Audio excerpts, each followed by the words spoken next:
What's up, party people? How we doing? This is the Schmo on the go. We're here at SEMA 2024. We're going to speak to Brendan Schaub inside. Let's go.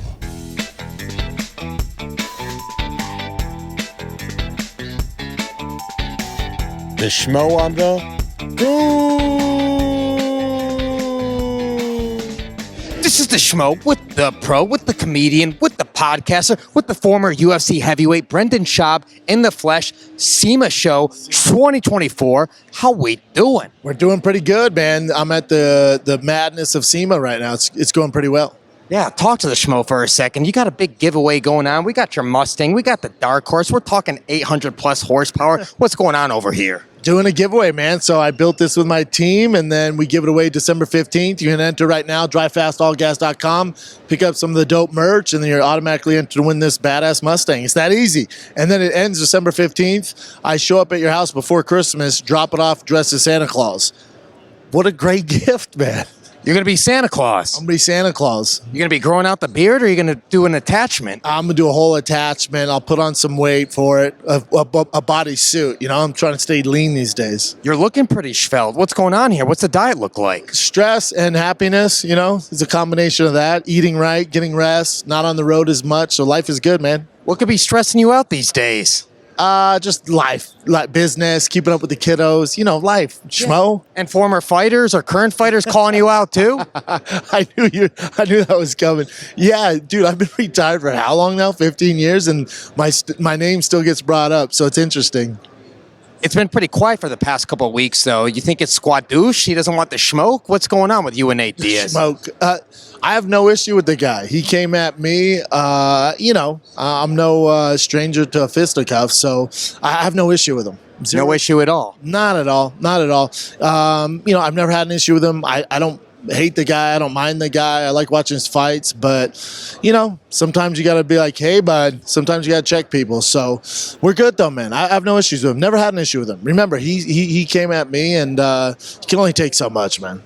Well, the Schmo loves talking fights with you. Let's talk about the UFC middleweight division. Let's talk about Dricus du Plessis. He wants to be on that Sydney card, Australia in February. But Sean Strickland, he's saying he's not going to Australia. He wants to fight in the US of A. Khamzat Chimaev, we saw what he did against Robert Whittaker. If you had to speculate, who would Dricus du Plessis be defending his middleweight title against in Australia in February? It's probably going to be Strickland. It should be Strickland. I'm a little bit with Sean on this, where last time, you know, which I thought he won that fight, those judges, it didn't go his way. It's in, you know, DDP's backyard. So I'm with Strickland. Nah, man, cut all the crap. Let's do this in America, see how it goes for you. I came to your place, lost my belt. You come to mine, see how it goes. The only problem with that, if Sean is too difficult, Khamzat's right there, and we all know the UFC wants Khamzat to be champ. So it's hard to argue, too. What he did to Whittaker was insane, dude. Insane. So it's only a matter of time.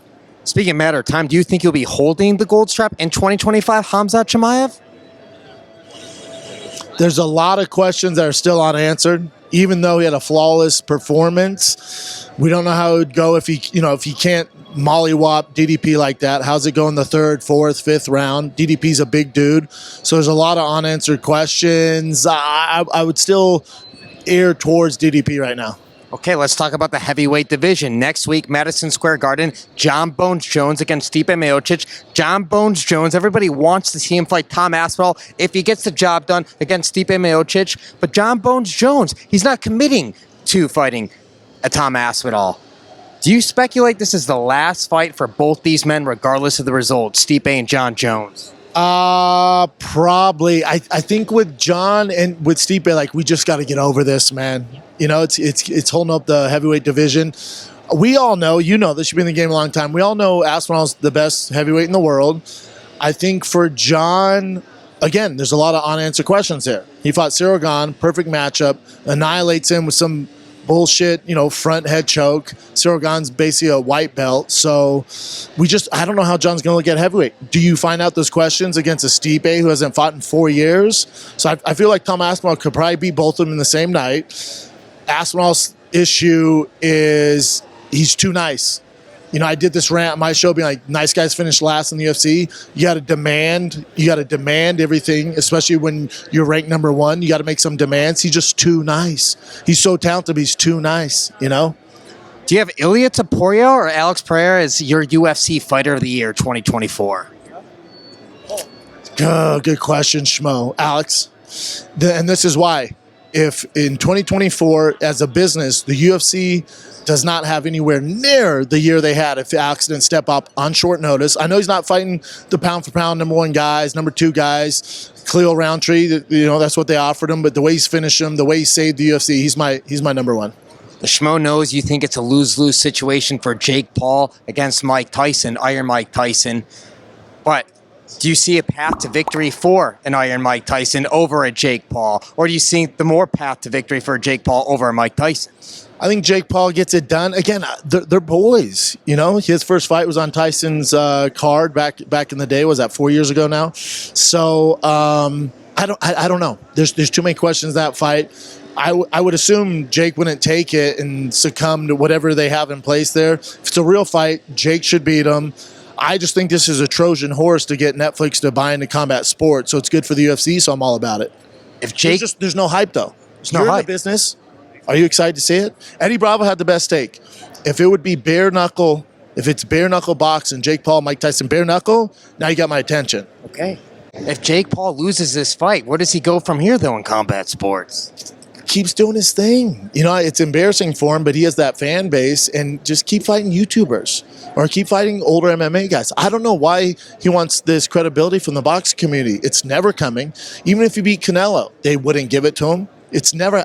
He just needs to keep doing his thing, make the most money possible. Haters gonna hate. Keep making your money. You don't need these difficult matchups or boxers we've never heard of to get legitimized in boxing.